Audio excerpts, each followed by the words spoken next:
Hello everybody, in this lecture I am going to discuss gravitational potential. To understand this, I would like to make an observation like this. I am considering a particle of mass m.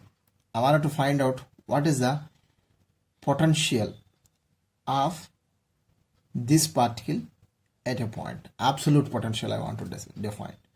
To define this, what I am doing is I am considering a particle m0 whose mass is very small at a very far away distance. Of course, whatever it may be the separation, some force will keep on acting between these two, which is by virtue of its mass, which we call it as gravitational force.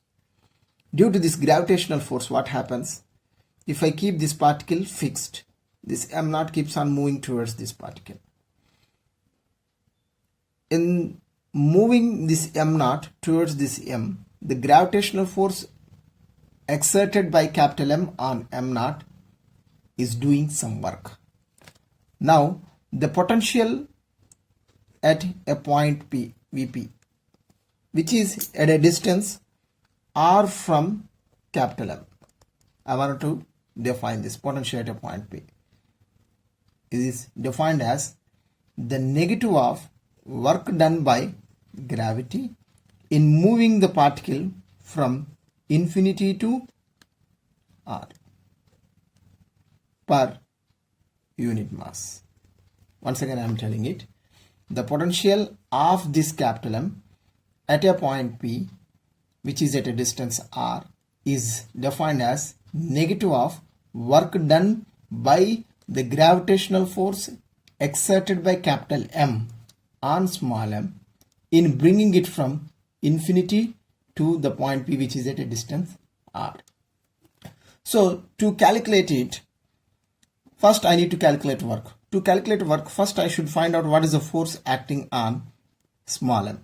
Force F is equal to minus G capital M small m0 divided by, when it is at a distance r, arbitrary distance, it is r square. Next step is to calculate work done. Work done in moving it through a distance dr. dw is equal to, what I can write? My f bar dot dr bar. Here we should keep one thing in mind. When m0 is moving towards m, gravitational force and displacement dr both are in same direction, because of which angle between these two is 0. Then cos 0 is 1. So directly I am writing the expression for total work. W is equal to integral over F dr. What is the initial point? Initial point is at infinity. What is the final point? The final point is an arbitrary position r. That is equal to, now substitute this F in this expression. In this, G capital M m0. All through the motion it is constant, because of which I am pulling outside the integration between the limits minus infinity to infinity 1 by r square dr. Now the problem is to calculate 1 by r square dr. So to calculate 1 by r square, I am showing here this calculation over here. 1 by r square we can write it as r power minus 2 dr. So from standard integral x power n dx is equal to x power n plus 1 divided by n plus 1. We can write it as minus 1 by r, the value of this integral.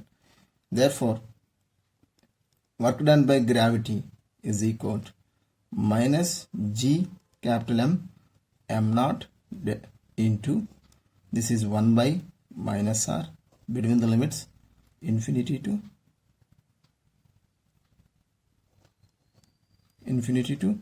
r.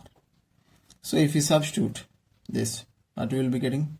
That is equal to minus G capital M m0 into minus 1 by r.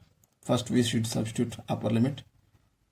Okay, minus into minus plus upper limit minus lower limit. No? So plus 1 by infinity. This 1 by infinity value we can take it as 0. Therefore, because of which work done by gravity is equal to W is equal to, what you can write? Minus G capital M m naught divided by minus into minus plus divided by r. Through this, from the definition of potential at point P, Vp is equal to what I can write? Simply divide this expression with m naught. We will be getting minus g, because potential is negative of work done. Work done is positive. Negative of work done means we will be getting minus sign. G capital M divided by r. This is the expression for potential at a point P due to a point mass capital M.